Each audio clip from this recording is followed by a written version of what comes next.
जय जगन्नाथ। एमती गोटे शाग गोटे धरी आसी आपण मैंने खाई कि न खाई मु तो फास्ट टाइम खाइली ए शागटा। ए शागर ना हूँ सुनसुनिया शाग।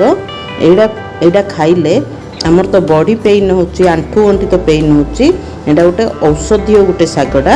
ए शागटा जदि खाइबे बोले आमर से पेनटा कमियो बोली शुणुली। देखंतु मुझे सुनसुनिया शाग को गुहार आउ जाई मुग जाई नहीं आउ आलू गोटे बैगण गोटे धरिकी जाइली। आपण मान पाखरे जदि सारू बोईतालू थिबो बेले एटा पकेले भी हबो। एटा पूरा इजी रेसिपी आउ खाइया को भी एते टेस्टी जे आपण माने निश्चय ए शागडा को आनिगिरी खांतु। जानिए जे शागडार किपरि एरो टेस्ट लगुची। विभिन्न प्रकार शाग तो मार्केट रे थाउची किंतु ए शागडा को मु देखिली तो सेति धरिकी आसथिली।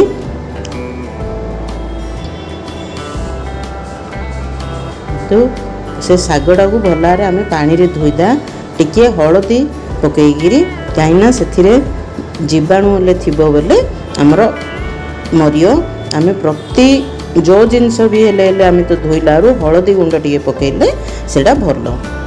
देखंतु मु प्रेशर रे फास्ट रे पानी नेइली अल्प पानी सेटा को मु फुटिया को गरम हेबा छाड़ली। आउ गोटे पैन रे मु मुग जाईटा को अल्प भाजिया को रखिली। मु स्लो सिम रे सेटा को भाजिए।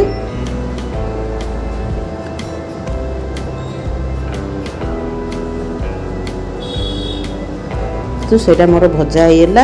एपटे मु परिया जाक तो काटिकी से पकईली। तो गोटे टमाटो भी नहीं से परिया पकेदा ताईरे एका जाईटा को पकेदा।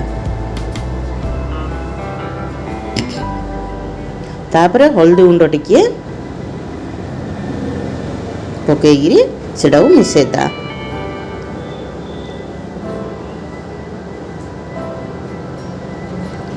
तो तापरे हुइसिल देबा प्रेशर घोड़ुनी पकेदा।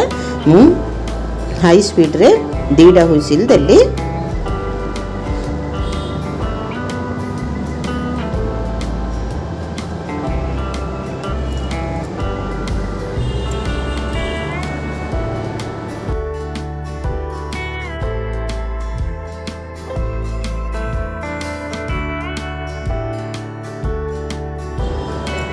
तापरे सेटा को ठंडा हेबा छाड़दा। तापरे से घुड़ुनी काढ़ी आमर सेटा को घांटिया और स्वाद अनुसार लुण पकईकी सेटा को भलारे घांटिया। देखंतु मोर बढ़िया कलर भी आसी आउ एते बढ़िया लागुथुला मु तो कहि परिनी आपण मानू। आपण माने निजे कले भी कलेगा एटा जानि परिए। देखंतु तापरे मु शागडा को धोईरी सेथिरे पकेइली। शागडा भी जल्दी सिझी जाउची।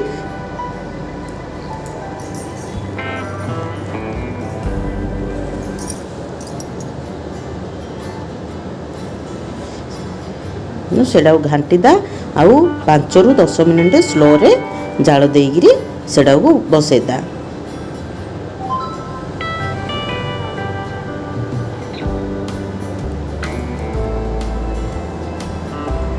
शाग पकेला पर एका लुण पके स्वाद अनुसार लुण।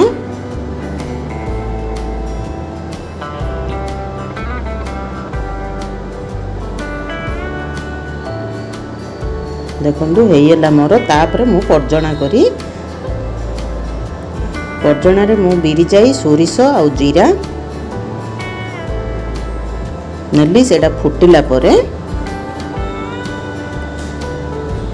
पियाज कंचा लंका आउ सुखिला लंका नेथिली आउ रसुण खंड खंड करी काटी देइथिले। आपण चाहिए छेचिकी भी पकई पारिए। देखो शाग एपटे होगा। एपटे आम पर्जणा कले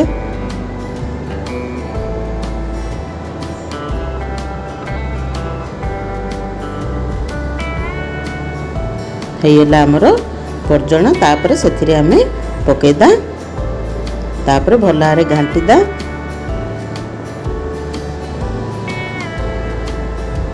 है सुनसुनिया शाग खरड़ा।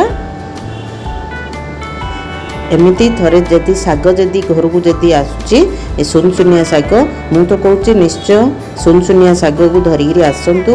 आउ तो आंठू गंठी तो पेन होची एटा कमिबो। एटा औषधीय गुण शागटा आपण आने निश्चय घरे खातु आउ एंजॉय करंतु। देसी खाद्य रोची। जय जगन्नाथ। धन्यवाद। पुणी भेट होबा नेक्स्ट वीडियो रे।